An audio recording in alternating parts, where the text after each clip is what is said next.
time for us to start our service. Thank you for getting us started, Barbara. I see the recording light, so it's safe. So I say good evening. Hello, church family, and welcome to our Wednesday night service. My name's Paul, and I'll be your host tonight. We have a wonderful service planned for you. Our Wednesday nights are designed by Reverend Jeff to be informal, intimate, and rich. And that's what the plan is. So we're going to carry it out, me and the Zoom team, which I'll introduce to you at the end of the show. They're so terrific. We're so blessed. On most Wednesday nights, we have a speaker, and they have some content wrapped around our monthly theme and our annual theme. And then we'll have some sharing, and that's what we'll be doing tonight as part of our service. Our annual theme and our monthly theme for January is Timeless Wisdom, Evolutionary Vision. Timeless Wisdom, Evolutionary Vision. How appropriate. The home office gives us these things. We're so, they're so right on most of the time. I don't know if you've all been here before. I think you have, but if you're here for the first time, we welcome you. We're glad you're here. And if you're not here for the first time, I doubly welcome you. Just know that you will be muted by our Zoom team during the service, so that will improve the quality of the transmission. And we introduced a new feature last Wednesday called the Digital Courtyard after the service for any special events that are coming up. Tonight, we won't be doing that. We'll resume that next Wednesday night. There's something special happening with a larger team on this channel right after service. So we're going to work to finish right by 8 o'clock so they can use this channel. So I welcome you. I'm so glad you're here. So right now, let's move to our opening prayer. And tonight, that's going to be delivered by one of our practitioners, and she's also a ministerial student, Teresa Gardner. If you would, will you open us up with a prayer? Yes, yes. Ooh, well, it's a beautiful night. And if you want, you can, of course, close your eyes, settle in. And let's just take a deep breath together. There's really one of us here.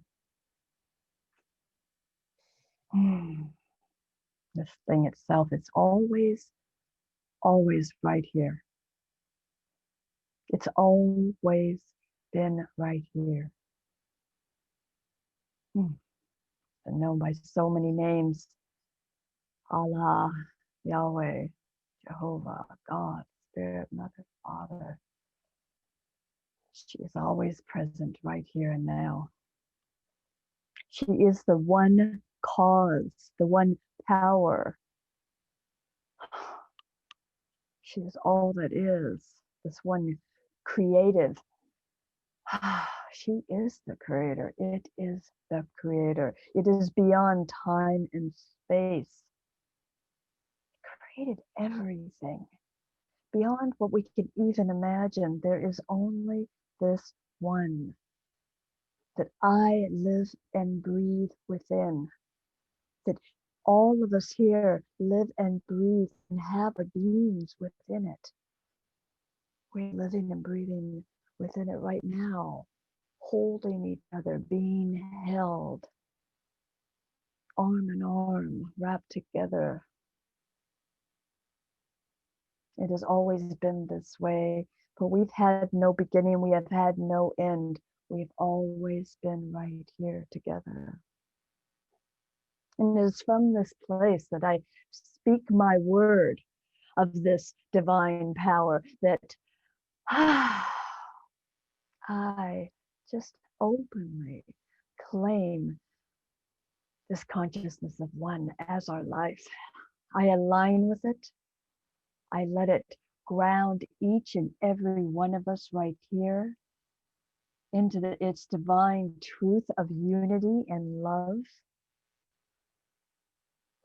And I accept on our behalf of each of us here, on each of us here, for the world, for the universes, I open and receive the divine communion of love and peace and harmony. I let agape love resonate in and through all that I am, and I accept it fully as the experience that I am having as I connect with each one of us here. It is the truth of us. It fills us up, breathes us, and we are fully grounded in that one with no beginning and no end.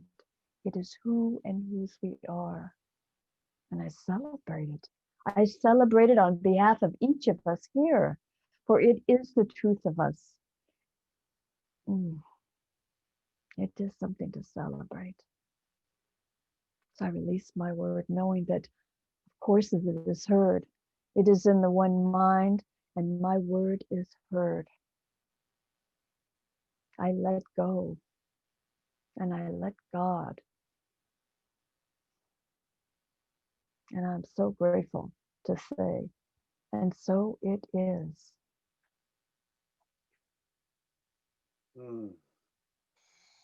Thank you, Teresa. Just beautiful. Thank you so very, very much.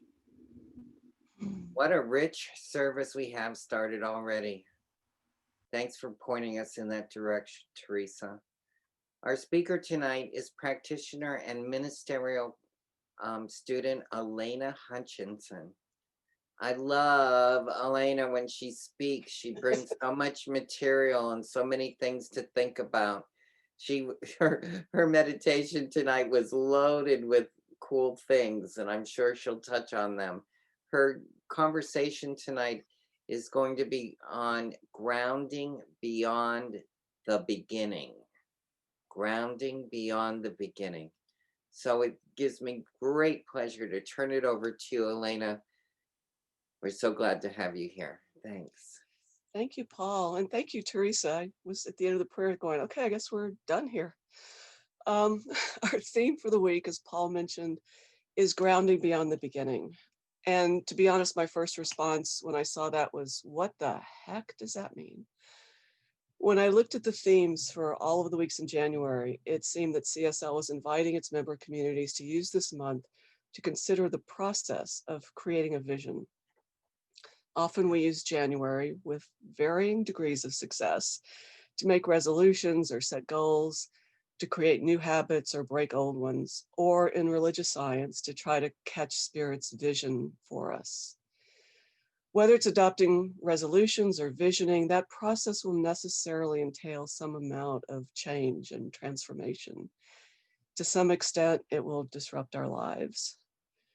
Our theme of grounding reminds us that when we decide to invite change into our life, it's a good idea to start by grounding ourselves in something that will sustain us through that period of disruption. So it's a good theme for your typical January, right? Except this time, this January, feels anything but typical. We find ourselves dealing with all the usual personal challenges that life throws our way in a context that's defined still by shelter-in-place orders, pandemic, racial unrest, and now civil unrest that challenges the very foundations of our democracy and what are supposed to be the shared ideals of our society. We find ourselves this year collectively needing to ground ourselves not just as a way to prepare for some grand new adventure in the new year, but as a way to be here now, to endure, to maintain our sense of well-being, to find that place of peace within ourselves that is the eye of the storm. As the time for me to give this talk approached, I found myself thinking over and over again of one image from my childhood. So tonight I'm going to take you on a little tour of the Deep South. The year is 1970. As a child, I would often go with my parents on a road trip from our home in Louisiana to Florida for the beaches. The road would wind around the Atchafalaya Swamp, which is that, past New Orleans, and then on through a collection of small towns along the Gulf of Mexico, Biloxi, Pascagoula, Mobile. That year, 1970, when we made that trip, the scenery was very different from what it had been in our previous trips. That previous summer, a Category 5 hurricane with winds of 174 miles an hour had slammed through those little towns and left them looking nothing like they had looked before. Camille left boarded up storefronts, boats that were tossed up on the beach, on the docks, even on the side of the road. All the trees were festooned with bits of cloth waving in the breeze. Here and there, you could make out a shirt, what looked like it might have been a pair of pants, hanging from the branches. Mostly, it looked like there were just strips of cloth torn from the sails on the sailboats in the Gulf. There were metal shards sticking out of the tree trunks at odd angles, and wooden signs on empty lots with handwritten addresses, marking the place where a house had stood before the storm.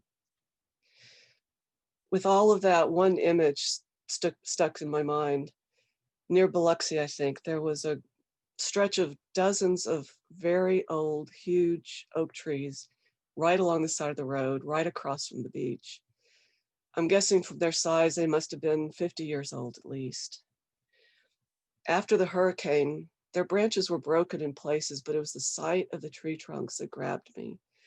Each one of those enormous trunks, 4 or 5 feet across, at least, had been twisted by the wind until it looked like a rag that someone had wrung out, like a corkscrew, and they were still standing, not tipped over with roots pulled all the way out of the earth, but standing. As I thought about this talk on grounding, about the image of one of those trees, I thought about how deep its roots had to have been to hold it pressed against the earth under that kind of pressure. I thought about the slow, steady process over years of sending those roots, the tiniest bit at a time, deep into the earth. And I thought about the fact that after the storm, after its physical form had been changed completely by the wind, that tree was still a tree. And yet, at the same time, a completely new thing, unlike any tree I had ever seen. A new thing that was still standing, still living, still growing, its roots reaching deep into an earth that was holding it and sustaining it. It's a perfect metaphor, right? When the storms come, when the winds howl, will we be one of those trees that just topples over its side with its roots hanging in the air, useless? Or will we be the one that is so deeply grounded that nothing can upend us? The one that comes out of the storm completely changed, transformed, but alive and thriving. So metaphors are nice, but what does it actually mean to be grounded? Grounded in what? And even if we think we have a vague idea of what that means, how do we achieve it and maintain it from moment to moment? When I thought about what we could talk about tonight, what this talk should be, it occurred to me that a talk on grounding probably shouldn't shake us up or challenge us or give us a careening journey through a lot of new thoughts, but should be calming. And what's the word? Grounding. What came to mind was something like a mental checklist that we can use to check in with ourselves about things we kind of already know. How are we experiencing ourselves as grounded or not grounded from one moment to the next? What can we do to feel more grounded, to not only withstand the winds when the storm comes, but to internally be the eye of the storm as the winds swirl around us? 4 questions came to mind as I thought about how we could check in with ourselves. Are we grounded in the present, not the past or the future? That's the first question. The second, are we grounded in reality, not how we think things ought to be? Third, are we grounded in our bodies and in our feelings and not just living in our thoughts? And fourth, are we grounded in what is more enduring, not in what is more transitory?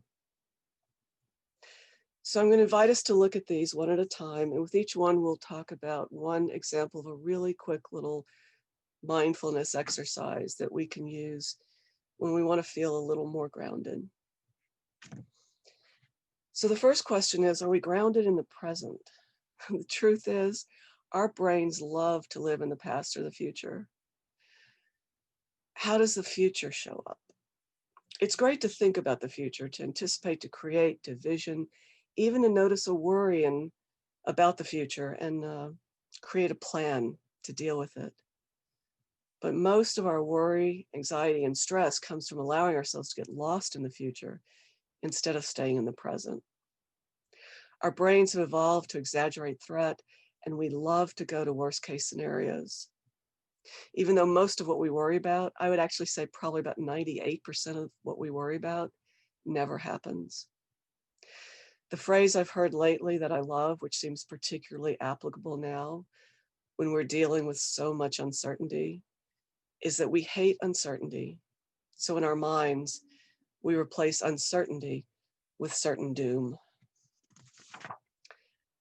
How does the past show up?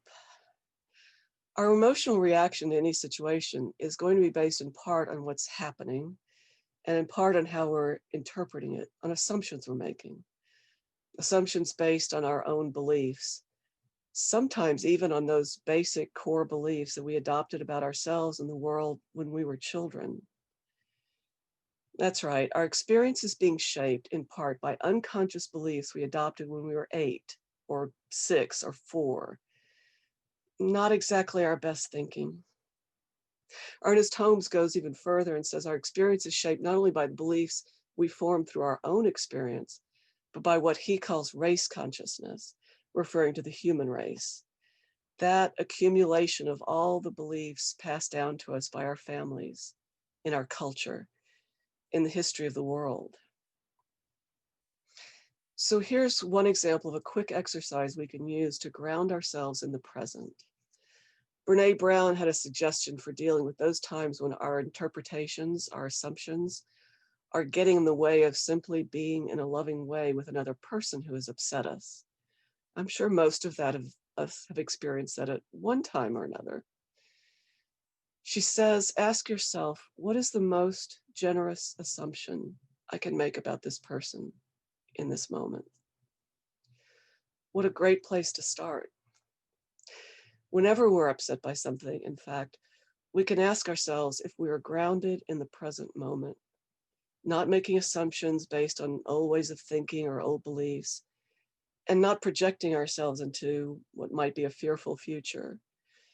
Can we ground ourselves in the present by asking ourselves, what is actually happening here?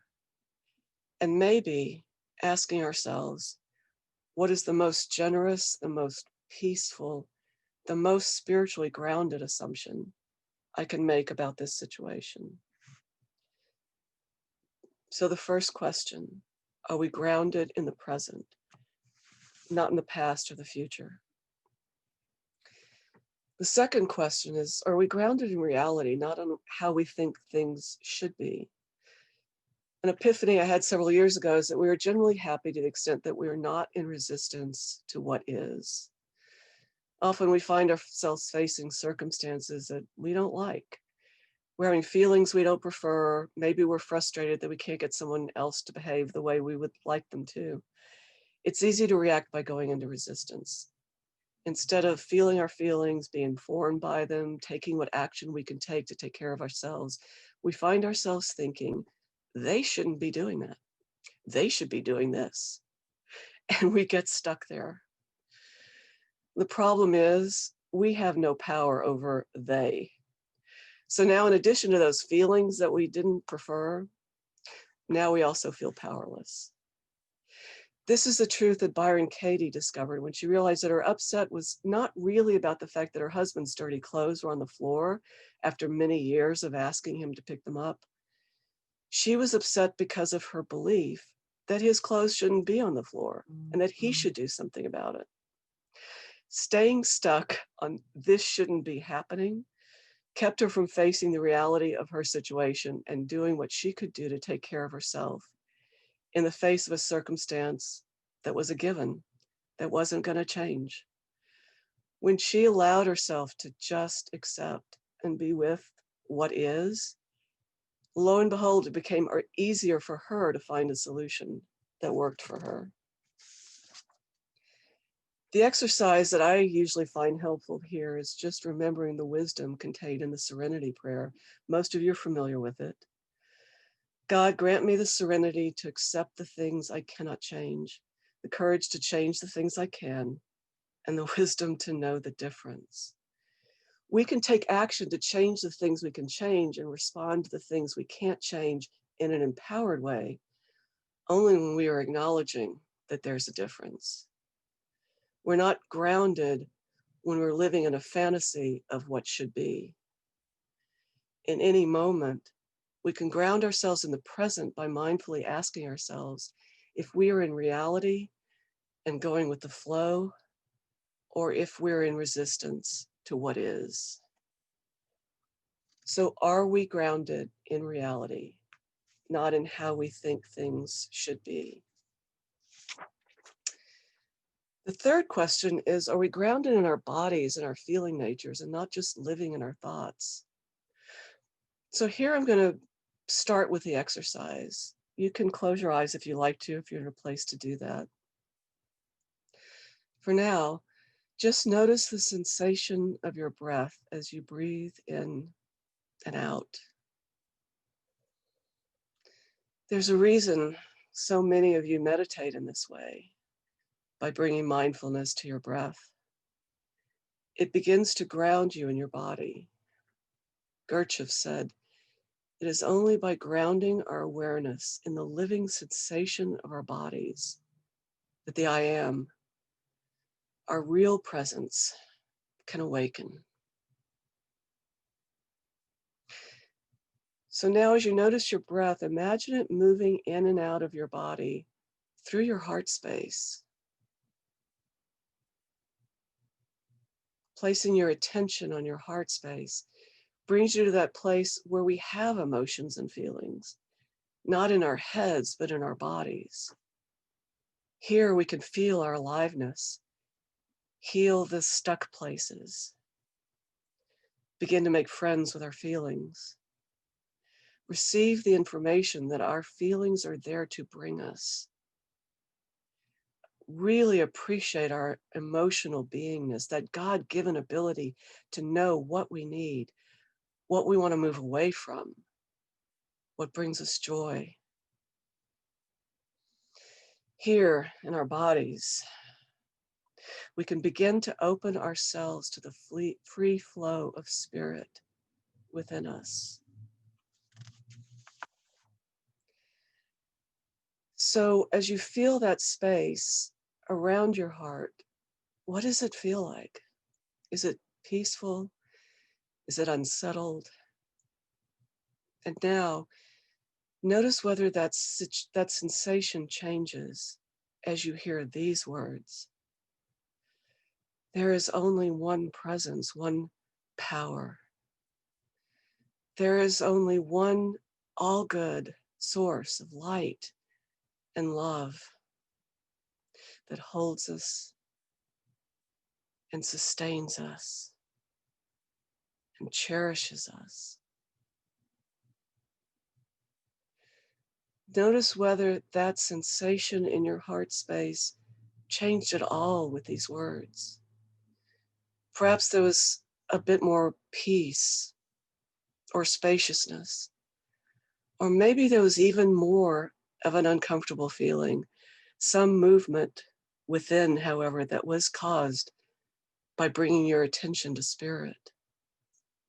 That is the presence of God. Ernest Holmes reminds us that it's not enough to know spiritual truth, we have to embody it.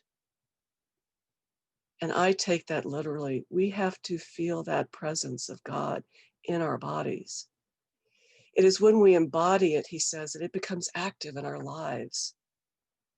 And that that movement, that space in our heart, that awareness of what's going on there in our bodies, especially when we bring spiritual truth to that space. That's what embodiment is. So the third question is, are we grounded in our bodies and in our feelings, and not just in our thoughts? So now if you close your eyes, you can allow yourself to open your eyes again and come back into the space where you are.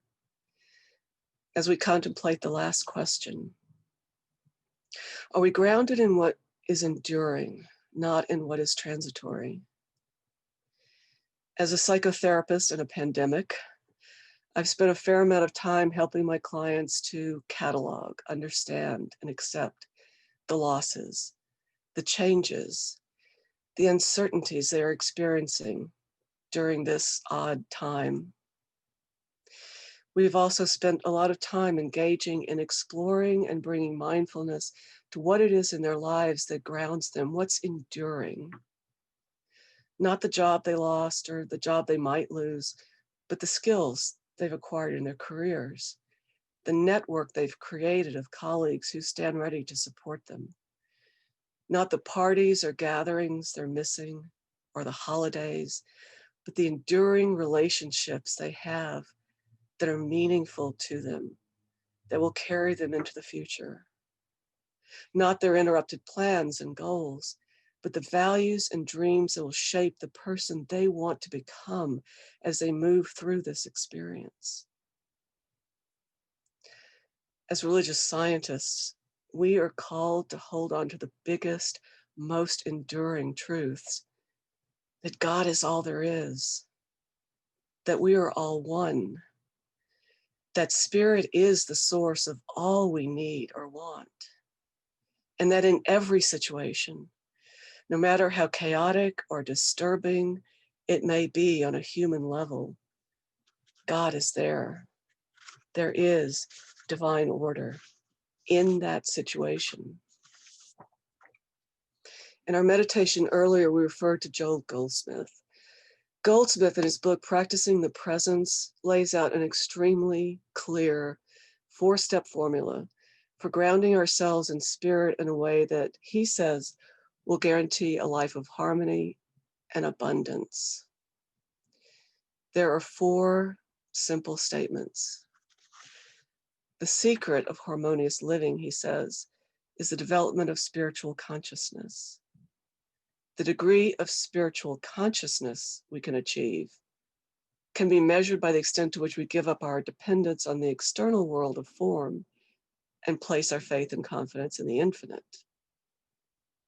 The third one, there is a specific practice that will allow us to achieve this spiritual consciousness.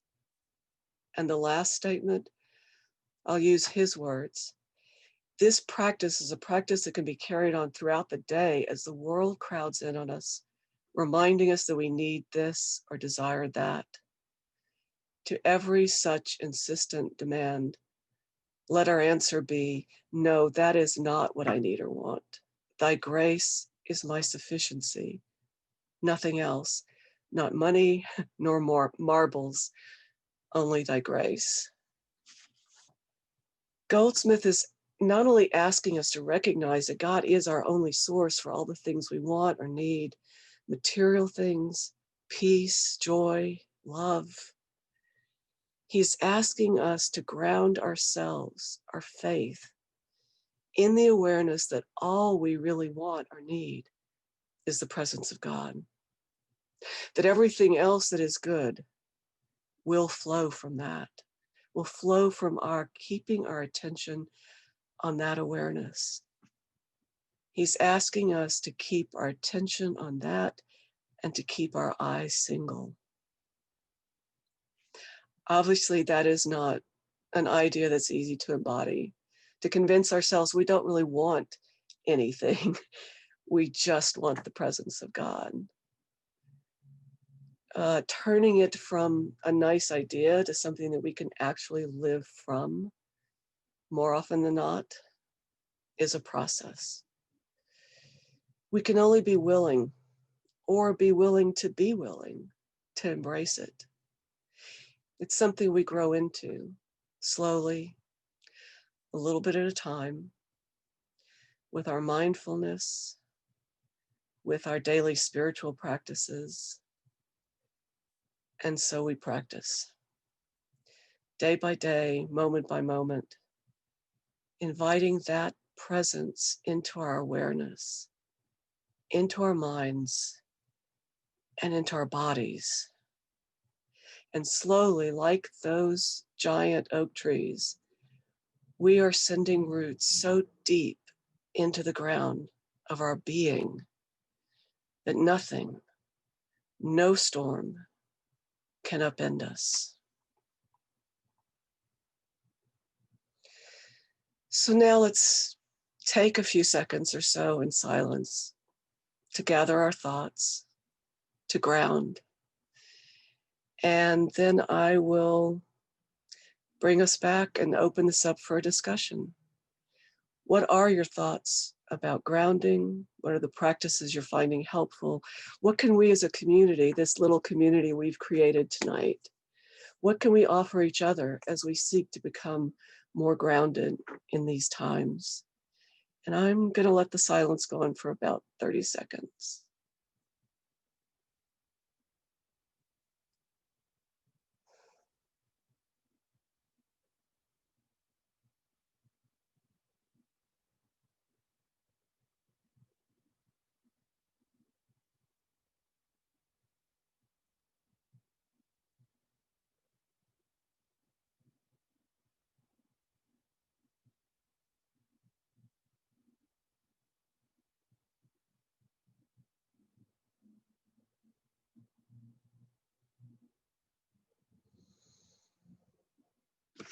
Okay, so now I'm going to invite anyone who wants to speak to unmute yourself. Raise your hand if you would like to, if you know how to do that, if you can do that. Or just wave frantically and one of us will hopefully notice.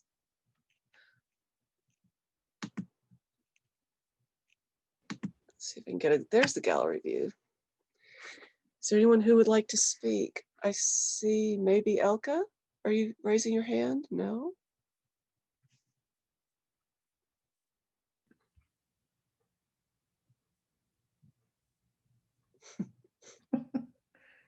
Anybody?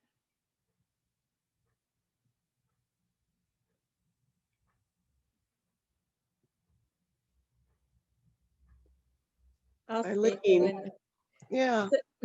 Well, first of all, thank you so much. I just thoroughly enjoyed listening to you, and I'm so glad that I came tonight. Oh, good. Thank you.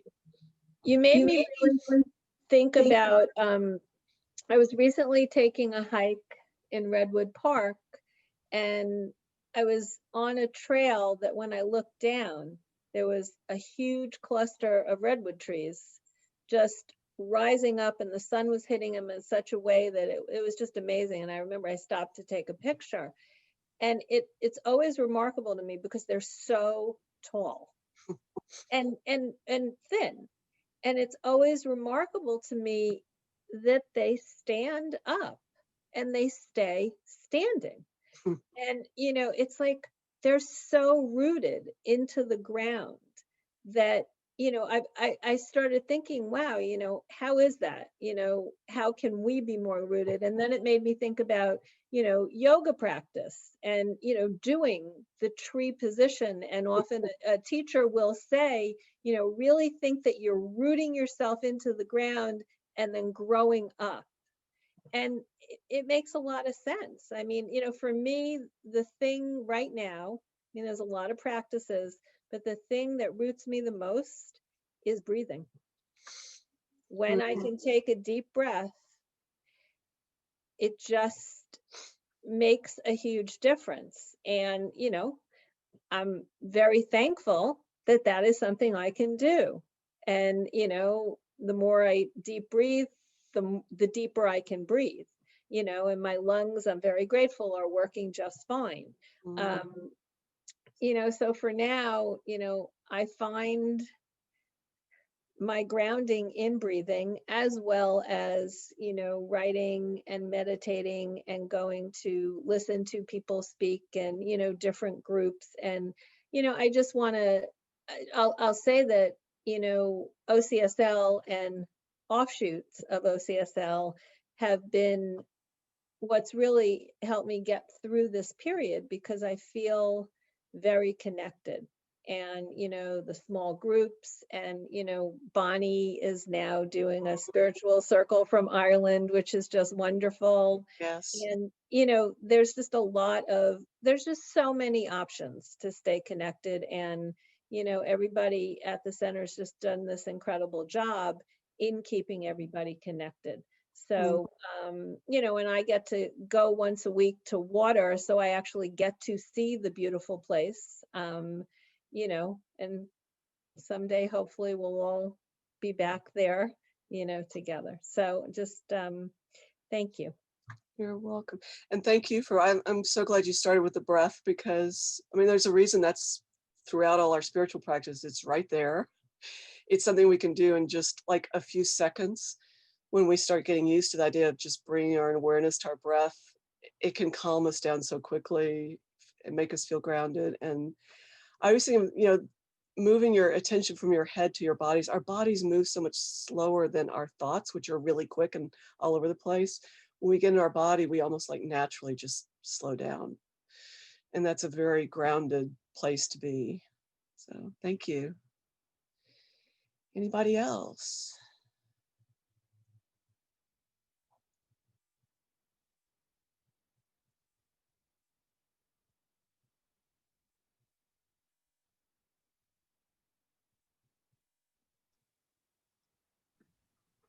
Alena, you mentioned 4 things of Joel Goldsmith. Would you be willing to recap that again? Sure. Yes. Thanks. Find the right page. This is from his book, Practicing the Presence, which I love. And I say that, and it's only going to be, oh, here we go. It was right on top. So what he said in the first page of his book, Practicing the Presence, he says, the secret of harmonious living is the development of spiritual consciousness. The second thing he says is the degree of spiritual consciousness that we can achieve can be measured by the extent to which we give up our dependence on the external world of form and place our faith and confidence in the infinite. Okay, hold that thought. Give up the external and put faith in the infinite. So what I like about that at this moment is we are so challenged now to look at what's happening in the world and hold simultaneously that all that stuff is really happening. And there is at the very same time another truth that is in it and through it and underneath it and around it. So he's talking about taking our attention, which gets grabbed by, like the events that are happening in the world, taking some of that attention and putting it instead, or putting as much of our attention as possible on the underlying truth, putting our faith and confidence in God. The third one is there is a specific practice which allows us to achieve this spiritual consciousness. I love it when they start moving from, oh, you need to do this, to here's how you do it. And the fourth one is it's a practice that can be carried on throughout the day. When we find the world telling us, I need this, I want that, whether it's the house, the car, the job, health, whatever it is, maybe even peace or joy or abundance.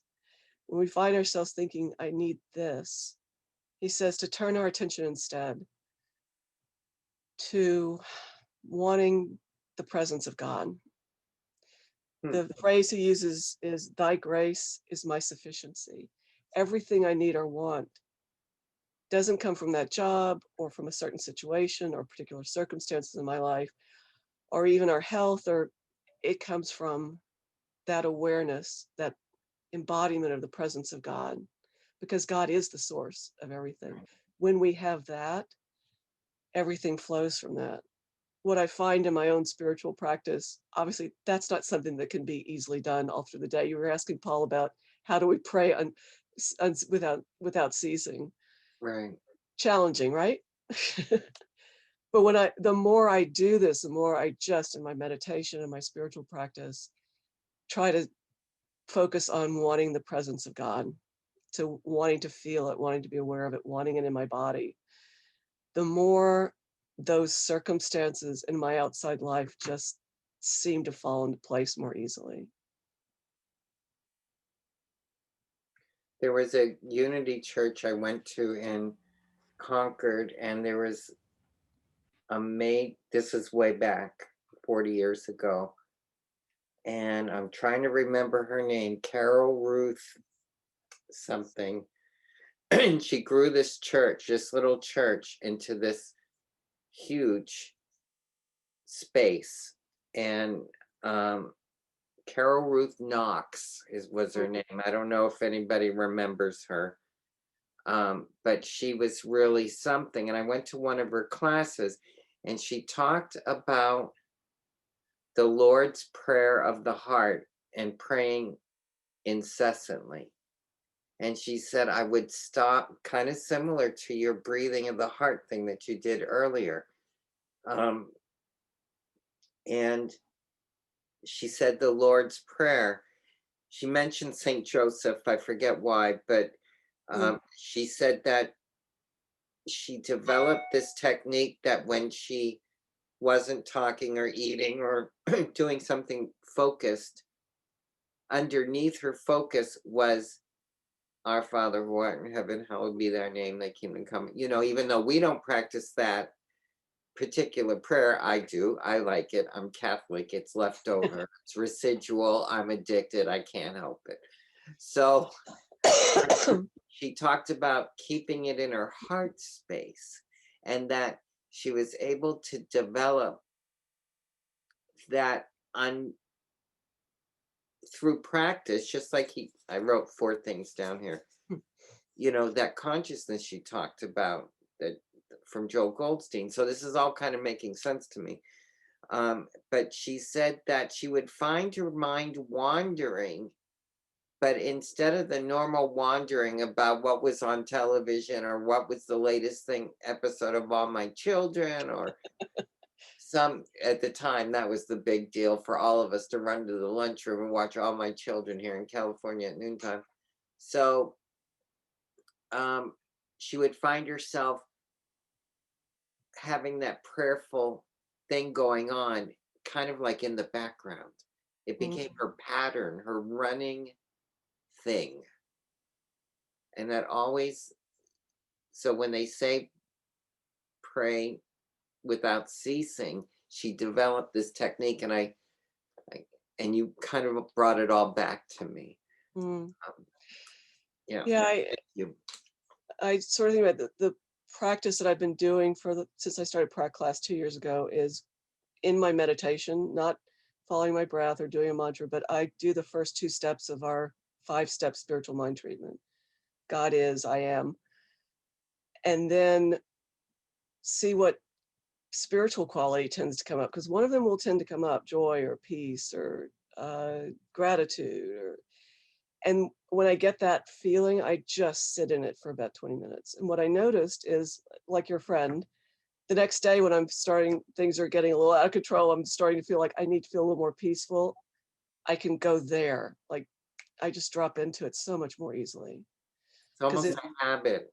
It's a visceral feeling then that you get used to feeling. So it's easy to fall into that. Perfect. Thank you. Yeah.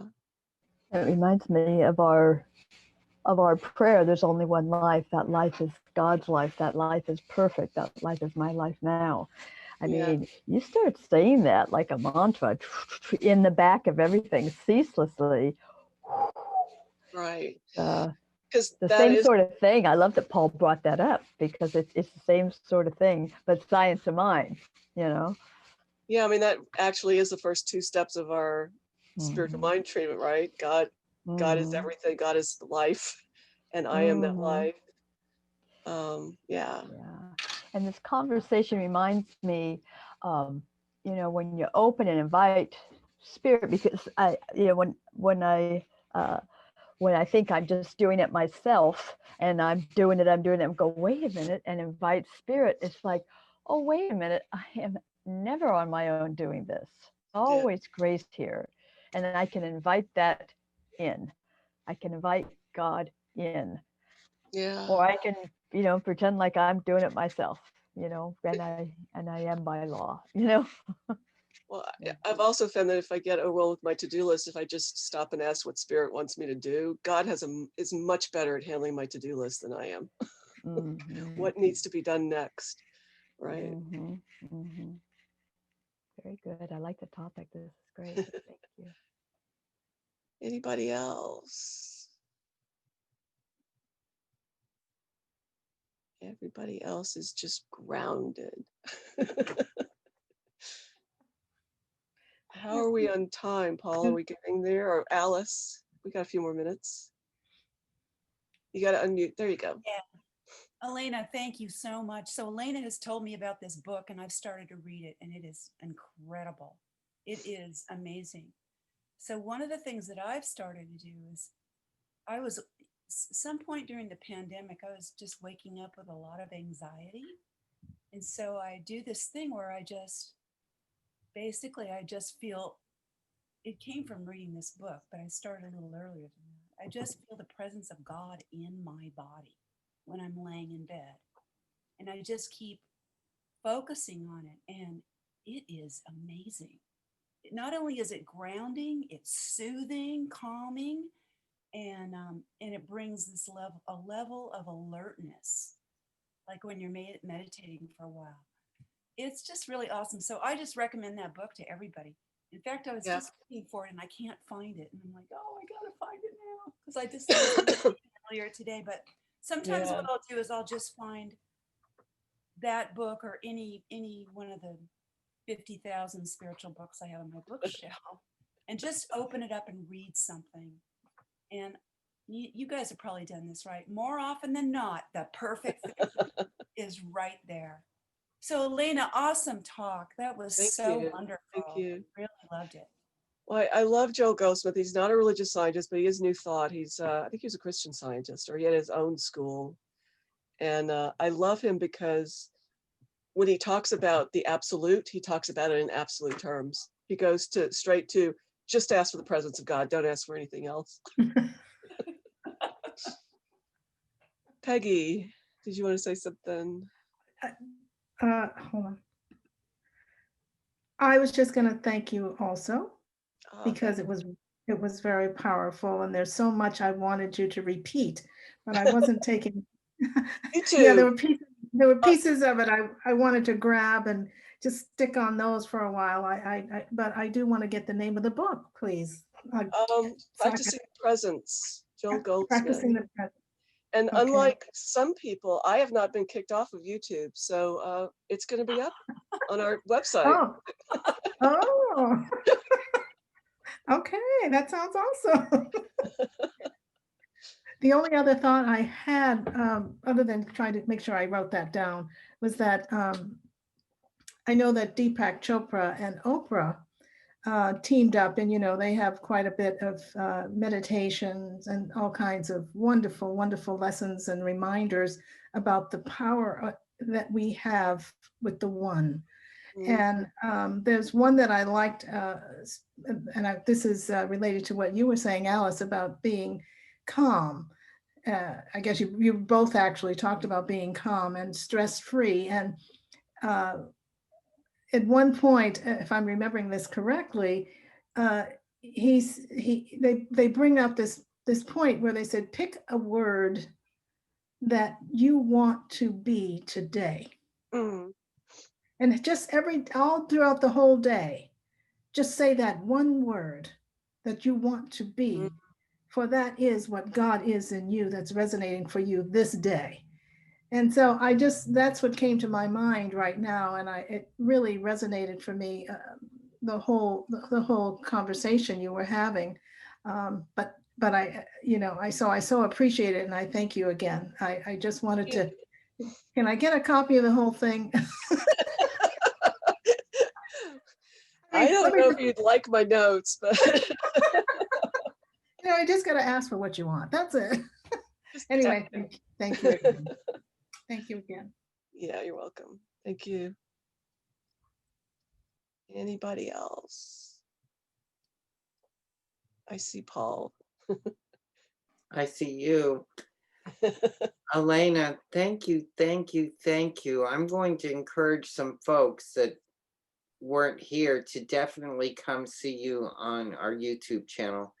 This was packed with a lot of good stuff. What I like about a lot of our speakers, folks, on Wednesday night is they give you little nuggets.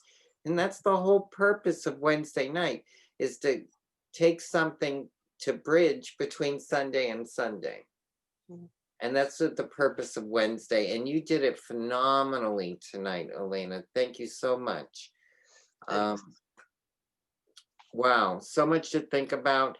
I'm going to take a deep dive on praying incessantly, though, and see if I can't redevelop a new habit there. That's going to be, I guess, my New Year's tradition or New Year's idea. So with that in mind, I'm going to read some announcements really fast. So Peter, if you're ready, and then we'll swing back to Alena with a closing prayer. This Sunday, January 17th, we have a very special speaker. Her name is Dr. Marilyn Leo.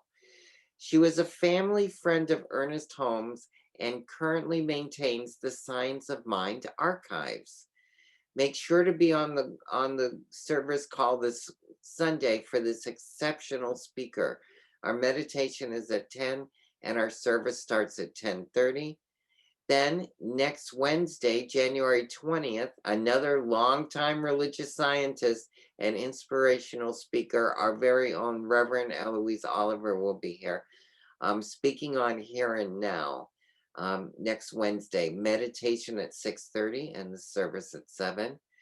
Today is the last day to sign up for the new certified 6-week life visioning class for early registration price of $198.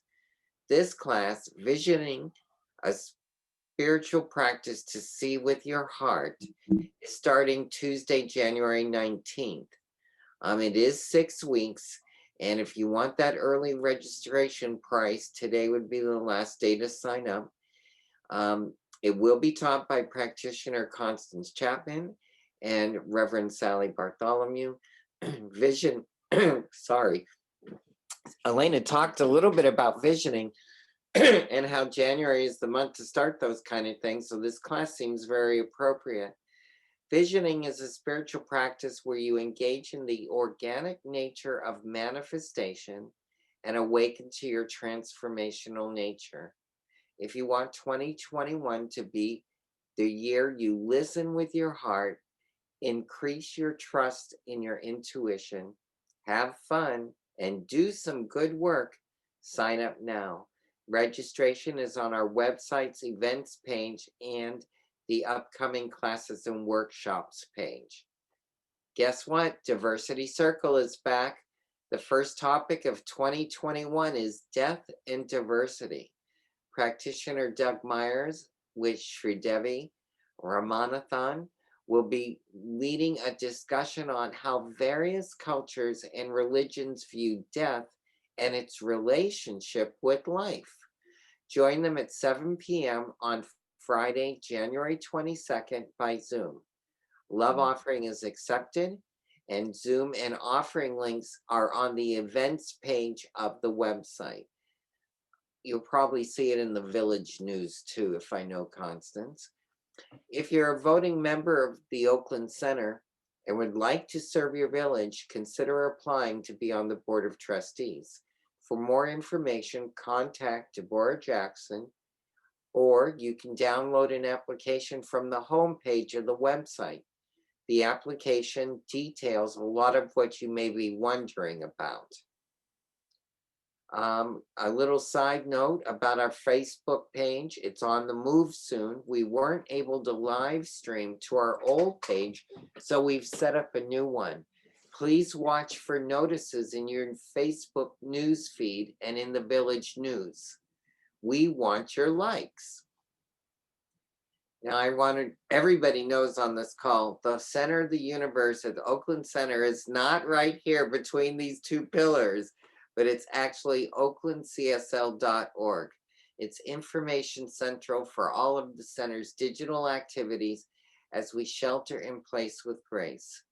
Here you can get the Zoom information for the Wednesday and Sunday services, free drop-in events, save the date events, and registration information for workshops and special events.